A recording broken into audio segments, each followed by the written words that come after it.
and as long as they play around it well, they can execute with it. All right, well, we have another first ban Finn coming on through here. Catherine going to be the response, and then we have Grace and Lance locked in respectively. So fairly standard. I mean, obviously there's that Finn first ban is kind of out there, but across the course of today, it has started to become a little bit standard. And I do like, again, the Lance pickup. I love going for flex picks with your first pick. We've already seen that Starboy can play this. We've seen today that Lone Delphi can play it in the jungle. They banned away the pedal. This is leading towards a Kroll, but Rogue just not going to allow that one to happen.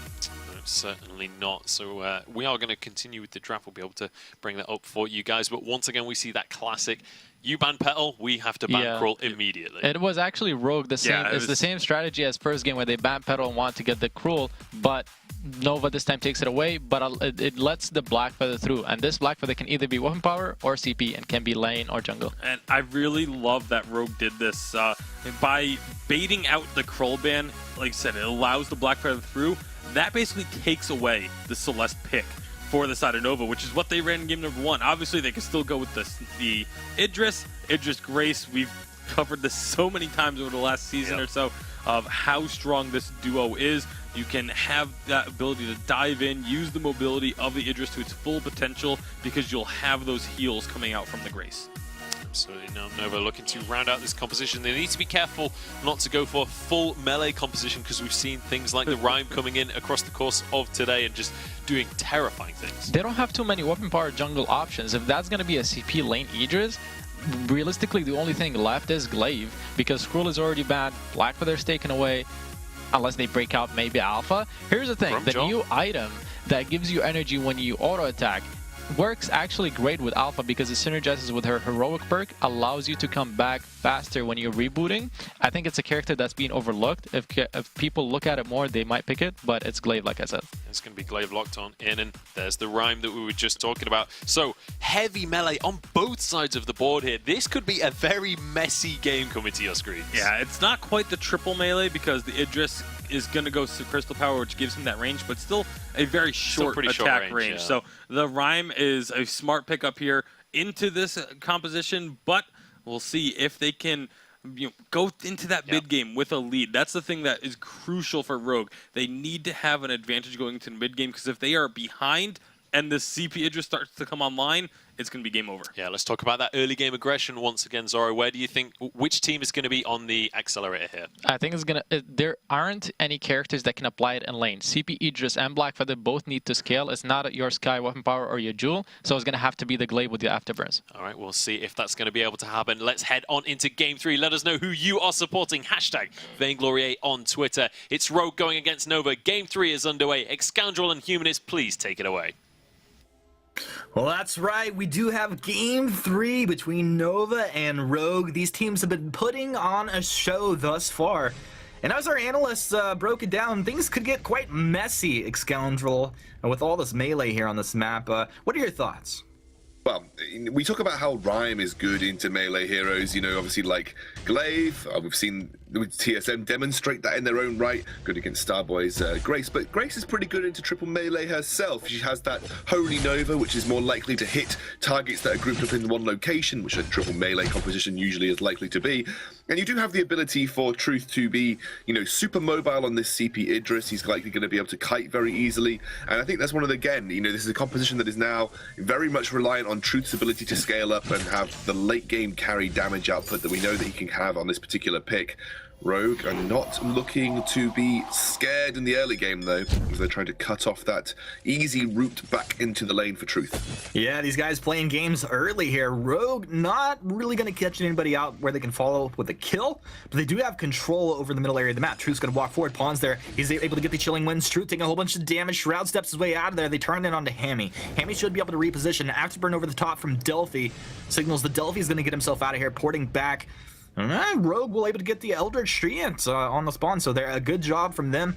And nobody's gone to lane yet. Nobody has gone to lane yet, Humanist. You are exactly correct. I also think that a major advantage is gained by Rogue there. Like you said, Eldritch Treant worth a little bit more in terms of gold and experience, and Hammy's going to get his way to lane a little bit earlier too. He's going to get the lane CS and lane experience over. Oh, he's got the minion candy too. I don't know if he pops this here, but that's a big wave. A massive wave to work with. Truth has got his own minion candy. Will miss out on the large minion there. Oh, what a Pretty loss. good start. This is a Pretty big good wave, start. though. There's that minion candy. Oh, these guys are here to party. Starboy jumps in. They should have a little bit of fun. Delphi thinking about maybe an afterburn, but he's just not seeing the opening. Plus, with the minion candy on all those lane minions, like, if you start to just trade there back and forth, that's a huge amount of damage that you'll take. Yeah, it's also a lot harder to judge when to last hit against minion candied waves, and you can see Truth already struggling slightly with it here.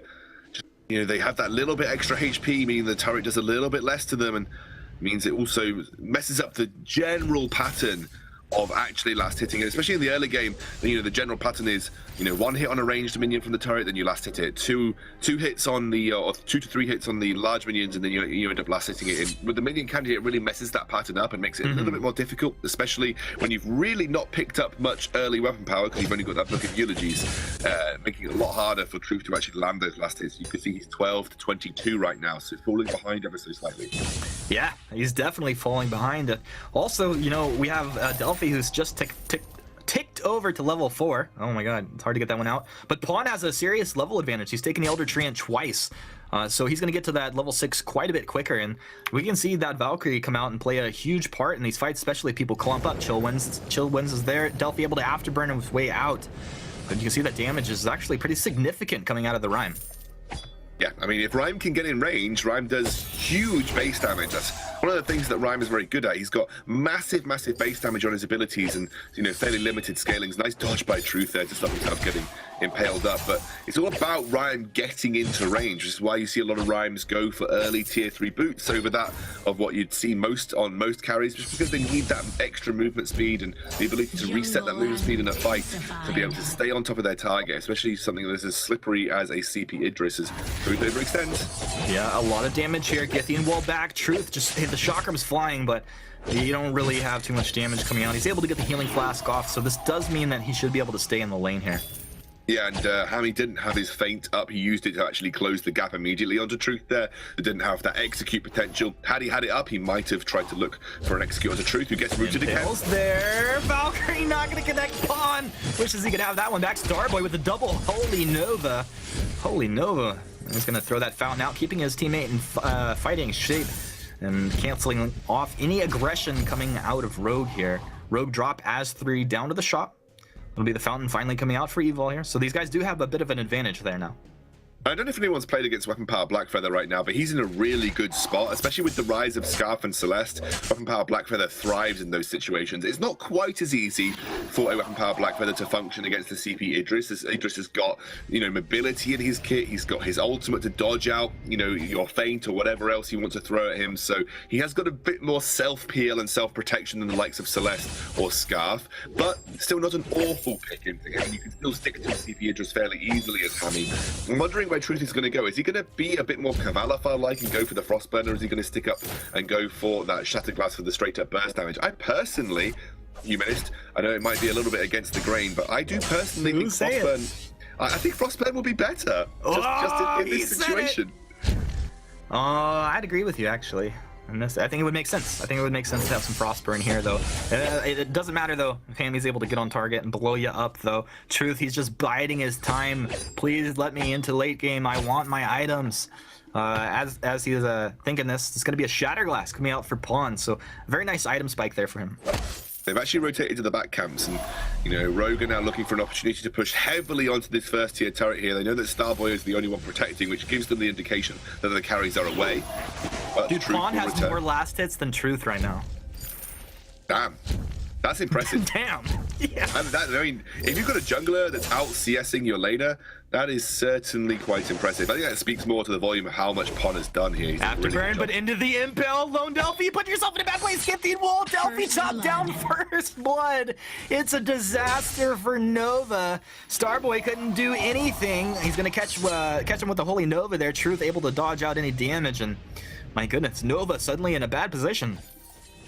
Truth? He picks up the but he picks up the Shattered Glass. Okay. I mean, look, going for the burst damage, but you don't have that kite potential without the Frostburn. It's simply a matter of adaptation as to whether you think it's going to be worth it. By taking the Shatterglass, you're saying that you think your straight up burst damage is going to be what wins you the game. But personally, I think it's going to be that ability to kite backwards, slow down those melee carries, and use the broken myth stacks to end up winning you. But hey, I mean, what do I know? I'm just a caster. That's true. What do you know indeed? I feel this all the time. But no, honestly, we'll see. If they lose the game, maybe you can tweet at them and tell them, hey, man, maybe a Frostburn would have been better. I'm never going to tweet at a pro player and tell them that their build was wrong, because they obviously have a reason for their build. Well, we have Twitch chat, right? They heard you talk about it, so maybe 1 or 1,000 of them will all tweet it out if it doesn't go that way. Truth taking a bunch of damage, Shroud step backwards, Delphi trying to be on the front side for his team, but there's nothing happening here. Just has to defensively afterburn. Underneath the turret, Rogue applying damage, holding their ground, move forward. The Impale's there, the damage coming out onto the turret. They're doing pretty much everything they want at this point. Winter Spire 1 and 2 connecting. Turret dropping low. Benediction in, Pawn dropping back, using the healing flask. Delphi onto Pawn, Pawn throwing the Winter. Spire's there, they have damage. They found Delphi looking for more. Truth under the turret. Hammy, he wants him. Is Hammy gonna fully commit?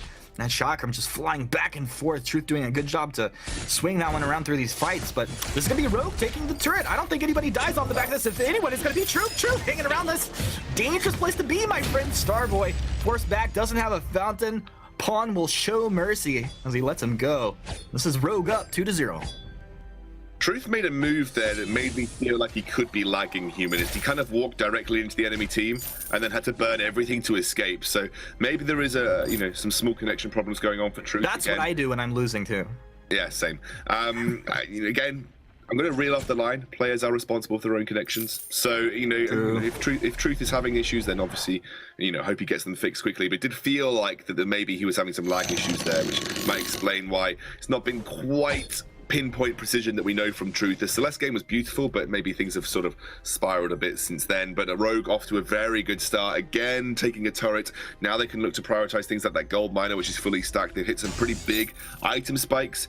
You've already got the breaking point open for Hammy with that Serpent's Mask. You're working towards the Eve of Harvest upon the original. Interesting that Lone Delphi went for the Tension Bow, don't you think, Humanist? Personally, I think that Poison Shift maybe first would have been better. Limit that sustain coming out for the Rhyme? Yeah, we'll talk about that in a second as Starboy just gets deleted. Truth turns around onto Hammy, but they just jump right over the top. Pawn able to find the second kill there. They're not even giving me an opportunity to respond here, Kiernan.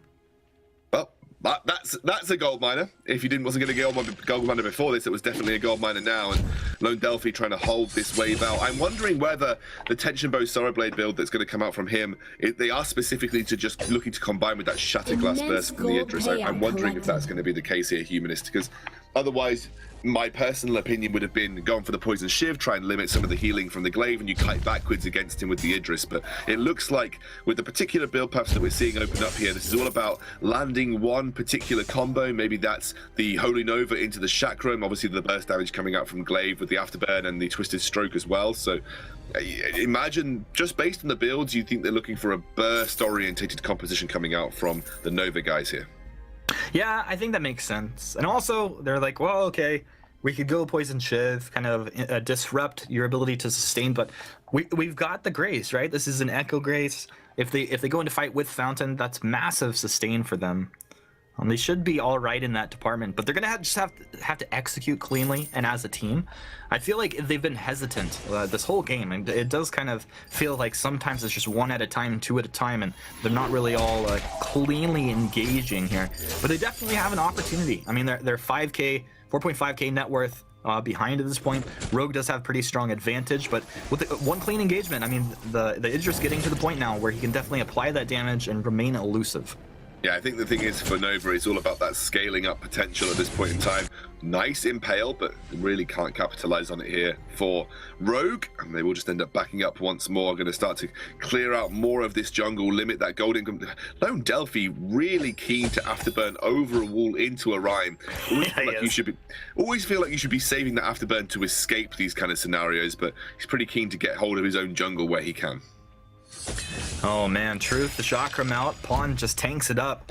Had he had a Frostburn, he'd be slowing them up at this point. Can't say it'd make a difference, but it'd sure feel good, man.